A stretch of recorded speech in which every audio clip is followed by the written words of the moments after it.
They mocked him for adopting a homeless girl, but she turned out to be a genius who changed his life.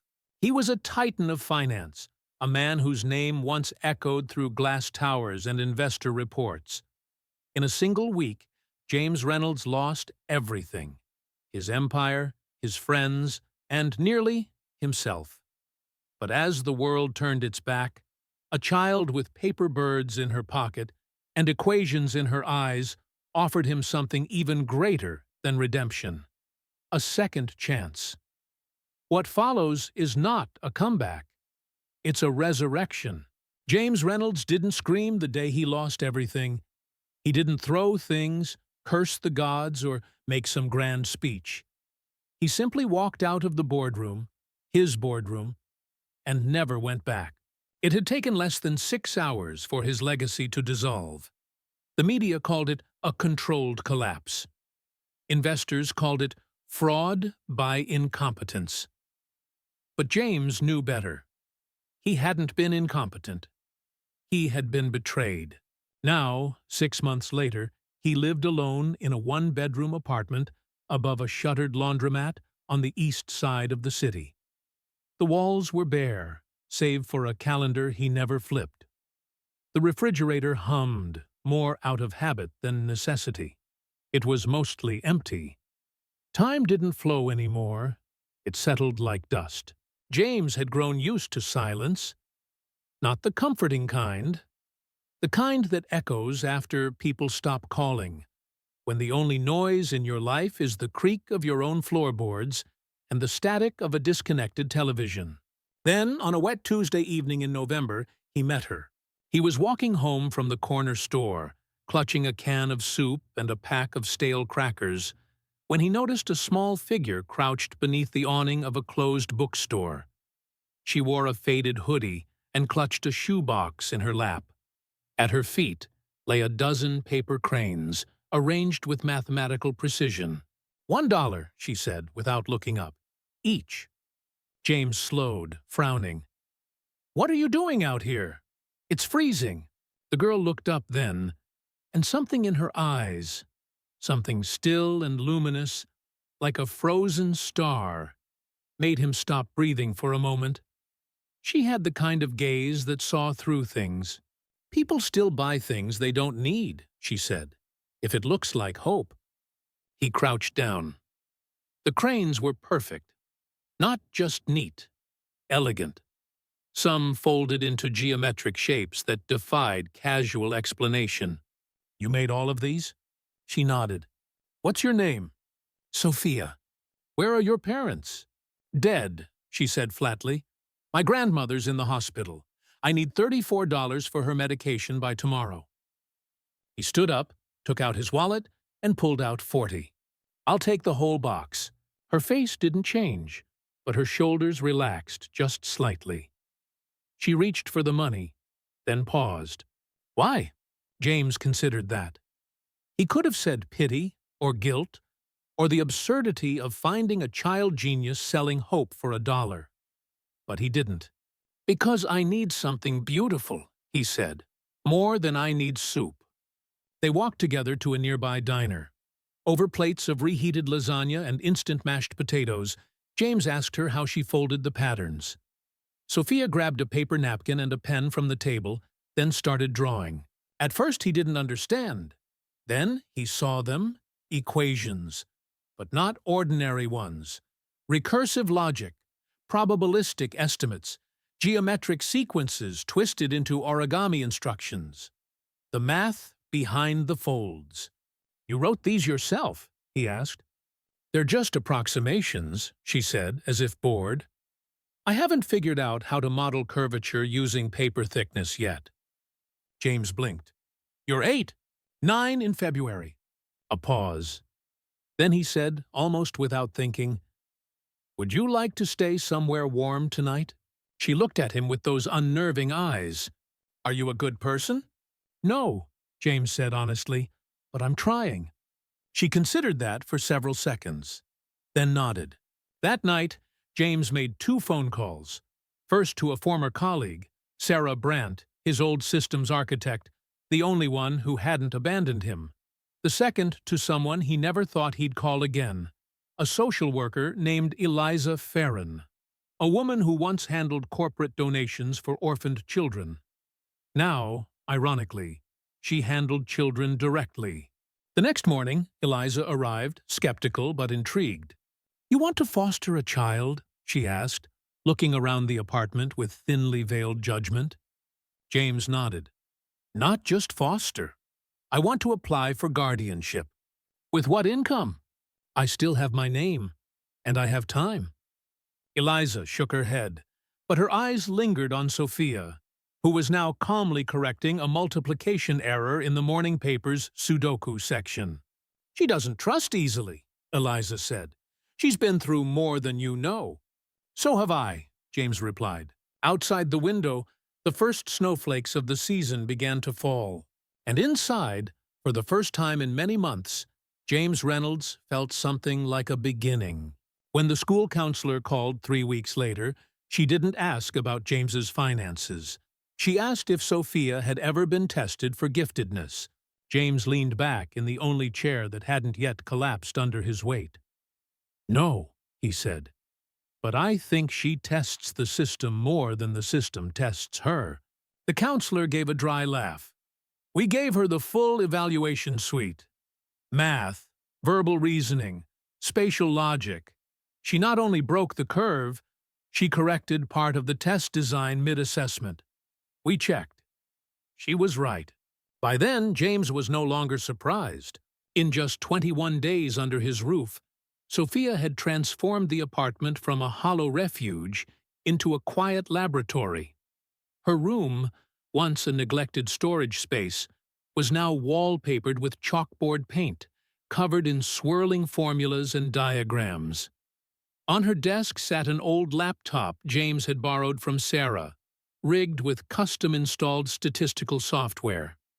She used it to model market behavior like other kids played puzzle games. Every night, she folded a single origami crane, always in silence. By the end of the third week, there were 21 paper birds lined up along the window, each with a name written in tiny cursive on the underside of its wings. James noticed his name on the 5th. At school, Sophia's presence caused quiet upheaval. In mathematics, she pointed out an error in the teacher's derivation. In literature, she submitted a comparative analysis of post-war existentialism in children's fiction. Her classmates didn't know whether to admire her or fear her. Most chose neither. They just stared. James worried. He knew what it was like to be exceptional. He also knew what it cost. That night, he asked her why she didn't just play along, pretend to be ordinary. She frowned. "What's the point in making yourself smaller?" "To stay safe." She folded another crane. "That didn't work for you either." He didn't argue. The next morning, Eliza returned with a file and a warning. "I pulled some strings," she said. "Temporary guardianship approved. 60 days. After that, the review board will require evidence of emotional stability, educational suitability, and financial means." James glanced at Sophia, who was absorbed in rearranging her cranes by color. "I'll have all 3. Eliza didn't smile. She placed the folder on the table, then paused. "James, the review board will dig into your past, the collapse, the scandal. Are you ready to answer for all of that?" "No one ever asked me for the truth," he said. "Maybe now I get to tell it." Eliza hesitated, then lowered her voice. "I'll keep helping. But there's something off about this whole case. When your company went under, everything happened too fast. Investors, regulators, press, it was like they already had a script." James's eyes narrowed. "What are you saying?" She shook her head. "I don't know yet. But be careful. People who lose everything, sometimes they weren't supposed to." That night, James sat awake long after Sophia had gone to bed, staring at an old thumb drive he hadn't touched in months. On it were fragments of data, financial logs, system pings, algorithmic run reports from the last week of the collapse. He hadn't looked at them since that final board meeting. By midnight, he opened the files. 2 hours later, Sophia padded out of her room and stood silently by his shoulder, watching the screen. "You're trying to find the pattern," she said. "I'm trying to understand how he did it," James murmured. "Victor, he knew things he couldn't have known. He pulled liquidity before the system flagged risk. He timed the sell-off down to the minute." Sophia stared at the numbers, then pointed. "There," she said. "That's not random." James leaned closer. "Where?" "Your automated safeguards. They should have activated here." She traced a finger across the timeline, but they didn't. They failed in cascade. James frowned. "That shouldn't be possible. We had redundancies." She tilted her head. "Unless the redundancies were compromised first." For a long time, James said nothing. "You think he coded the failure?" "No," she said softly. "I think he wrote something that infected the logic trees. So when one node collapsed, the others followed like dominoes." James exhaled slowly. "A recursive crash algorithm." Sophia nodded. "A Phoenix protocol in reverse." He looked at her. "You just named the next phase of our lives." Sophia raised an eyebrow. "I thought we were still in the survival phase." James shook his head. "We're past that. Now we start building." The fire alarm went off at 3 in the morning. James jerked upright, heart pounding, already scanning the room. "Smoke? No. Just steam from the radiator." False trigger. Again. He got up, reset the breaker, and returned to the living room, where Sophia sat cross-legged on the floor, surrounded by open notebooks and a sea of printed code fragments. "You heard that?" he asked. "Didn't care," she replied, eyes glued to a page. "I found something." He rubbed his temples. "You've been up all night?" She didn't answer, just turned the notebook toward him. On the page was a tree of logic branches. At the top, a timestamp from the final trading day of Reynolds Capital. Below it, hundreds of conditional paths. One in particular was circled. "Your algorithm never would have triggered the chain collapse," she said. "Not on its own. But someone mirrored its parameters, twisted them, and ran a spoof version on shadow accounts. That's why the system thought it was responding to real risk." James sat down heavily. "You're saying he copied our algorithm and corrupted it?" "No," she said. "He didn't copy it. He cloned it, then fed it false triggers." Sophia pointed to a block of code. "This pattern, see it? It's synthetic. It's not real data. It loops back on itself. It creates the illusion of volatility." James stared. "Like an artificial panic," he whispered. "Exactly." She flipped another page.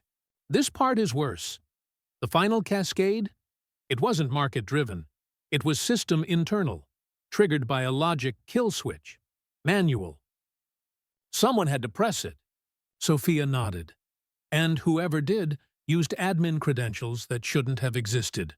James felt sick. He had always suspected betrayal. But this was orchestrated. Victor hadn't just stepped away with a clean fortune. He had designed the downfall. James stood and began pacing. "If we can prove this—" "We can," Sophia said, "but we need help." "Sarah." They drove to the edge of the industrial district, where Sarah Brandt now ran a small software consultancy in a loft above a former factory. She hadn't taken James's calls in weeks, not because she didn't care, but because she couldn't stomach watching him unravel. When she opened the door and saw Sophia standing beside him, holding a folder thick with diagrams and code, she blinked. "You found something," she said. "We found everything," James replied. Inside, Sarah read in silence for over an hour. Her face shifted only once, when she saw the spoofed admin credentials. "These weren't generated," she said. "This was built from inside access. Deep access. I wrote this part of the system. The only way to override this layer was from the root server in the downtown vault." James looked at her. "You think he went in physically?" Sarah nodded. "Or sent someone. Either way, It wasn't just data theft. It was sabotage. Sophia looked up. Can we trace it? Sarah hesitated. Maybe. But whoever did this would have wiped logs, spoofed IP trails. We're talking about someone who knew how to disappear. We don't need to find everything, James said. Just enough to show it wasn't random. Sarah leaned back. We'd need to run a private probe, build a clean algorithm to backtrace the signature, then correlate with the timing of the system breach. Sophia opened her notebook. I already started. That night, the three of them built what they came to call the Phoenix Protocol. It wasn't just a forensic algorithm, it was a truth engine. It parsed every archived trade, every system call, every node interaction. It rebuilt the day of the collapse in real time, second by second. It didn't just show what happened, it showed why. But not everyone wanted that truth uncovered. 2 weeks into the operation, Eliza Farron returned. She brought a gift, a pair of new notebooks for Sophia, wrapped neatly, a subtle thank you for progress in school. She stayed longer than usual. Too long. After she left, Sophia waited 5 minutes, then took apart the notebooks. Inside the spine of one, taped beneath the binding glue, was a miniature data chip. She didn't touch it, just brought it to James. She's not just a caseworker, Sophia said quietly. James stared at the chip. Victor, he said. They didn't sleep that night. Sarah destroyed the chip after copying its metadata. It wasn't spyware. It was worse. It was tracking their queries. Eliza had been reporting back, likely under another name. James felt the walls closing in. We're exposed, he said. Sophia shook her head. Not yet. We fake a breakdown, change the IP trails, encrypt the protocol, make it look like we gave up. And then? We go dark. You draw their attention. We finish the algorithm from somewhere safe. James stared at her. You mean we split up? Sophia nodded. Her voice was steady, but her hands were clenched. Sarah agreed. We only get one shot at this. If we go loud too soon, they bury us. And the data. James felt something fracture inside him. He had found purpose again. Family. A future. And now, to protect it, he had to walk into the fire once more. Alone. He looked at Sophia. Are you sure you can finish it? She held up a single paper crane. A new one. He turned it over. Written beneath the wing was a name he didn't recognize. Who's this one for? He asked. It's the name of the algorithm, she said. When it's done, it will fly. James disappeared from public view on a Friday morning just before sunrise. No news cameras followed. No headlines noticed. To most of the world, he was already a ghost. An aging fraudster exiled by his own hubris. But behind the scenes, a different story was unfolding. He left his apartment deliberately. Wore a coat he hadn't worn in years. One with a tracking chip Eliza would recognize. Then he walked into a public cafe, ordered tea, and opened a file on an ancient tablet. Nothing incriminating, just financial theory, patterns of algorithmic trading, but enough to spark interest if someone was still watching. He lingered for hours, making sure eyes were drawn to him. Far away, in a safe house deep in the suburbs, Sophia and Sarah were finishing something far more important. The algorithm. It had taken them 11 days. 11 sleepless, silent, wired days. They barely spoke except in code, equations, or whispered warnings. Sophia had designed a new encryption protocol that rewrote itself every hour, so even if someone intercepted their files, they'd be obsolete in minutes. Sarah configured the interface to mirror real market behavior, so the algorithm could test itself against live patterns.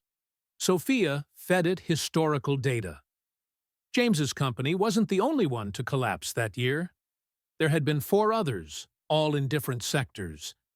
When the algorithm scanned their trajectories, it found similarities. Too many. It turned out Reynolds Capital wasn't the only target. It was just the largest. Victor Blackwood hadn't ruined James for revenge or greed. He'd done it to hide a wider operation. This wasn't about stealing one fortune, Sarah whispered. It was about creating a systemic illusion, a ripple that pulled others down with it.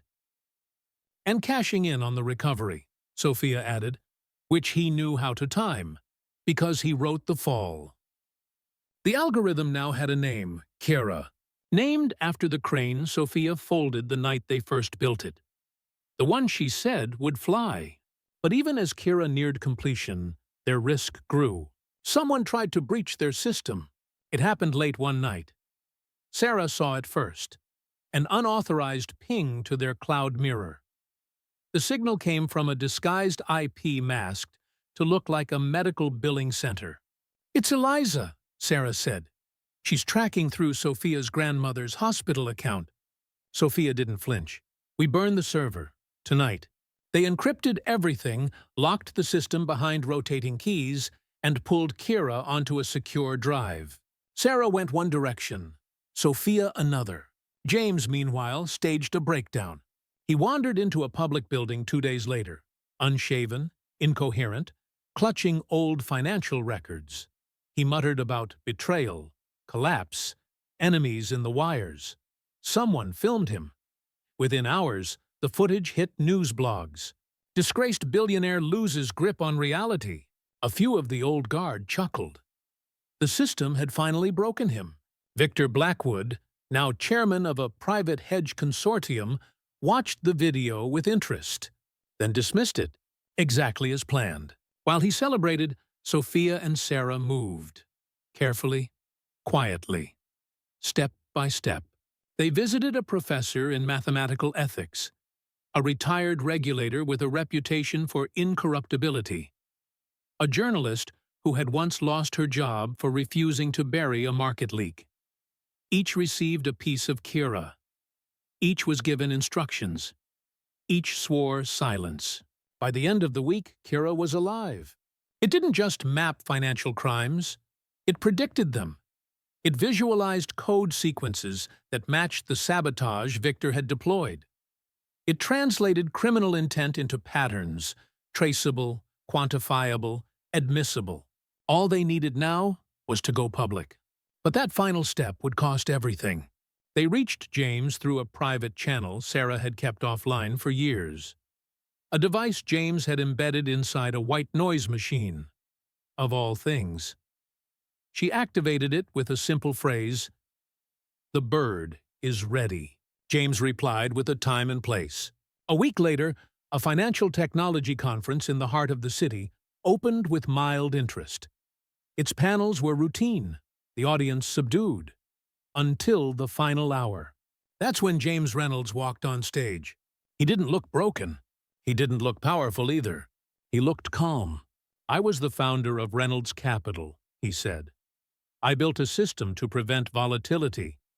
But someone used that very system to cause it, to engineer destruction for profit." Murmurs spread. Phones began recording. "I have proof," James continued. "But more than that, I have something else. A new system, a safeguard. Built not by me, by someone far smarter than I ever was." He didn't mention Sophia's name. Not yet. Behind the stage, in a locked server node connected to a projection screen, Sarah activated Kira. The interface came alive. It displayed the market crashes, the mirrored code, the synthetic loops, the anomalies. Then it did something that silenced the room. It named the accounts behind them. One name came up more than once, Victor Blackwood. That same evening, James received a call. Not a threat, an offer. Half the stolen fortune. Quietly. An untraceable account. Clean slate. He said nothing. He played the message for Sophia instead. She stared at it, then hit delete, and said, "It's time." Victor Blackwood was arrested before sunrise. He didn't see it coming. No one does when they believe the system belongs to them. When you've built a fortress out of silence and golden handshakes, truth doesn't seem like a real threat. It's just noise. until it isn't. Federal agents walked him out of his penthouse without ceremony. The footage leaked by noon. Handcuffed, unshaven, furious. Charges included securities fraud, market manipulation, obstruction of justice, conspiracy. But the real damage wasn't legal. It was mathematical. Kira had mapped every fault line in his operation with surgical precision. The day Sophia uploaded the algorithm to the open network, a free public release, was the day the finance world changed. Not because of its brilliance, but because of its clarity. Kira didn't just detect anomalies. It explained them. In language regulators could understand. In visuals that journalists could publish.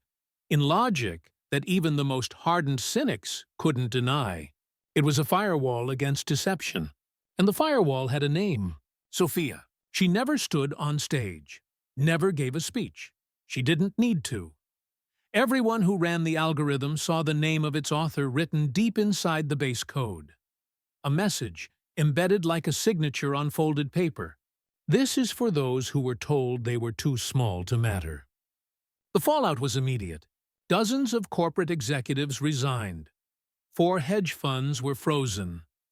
An emergency task force was formed around Kira's core framework. Whistleblowers came forward.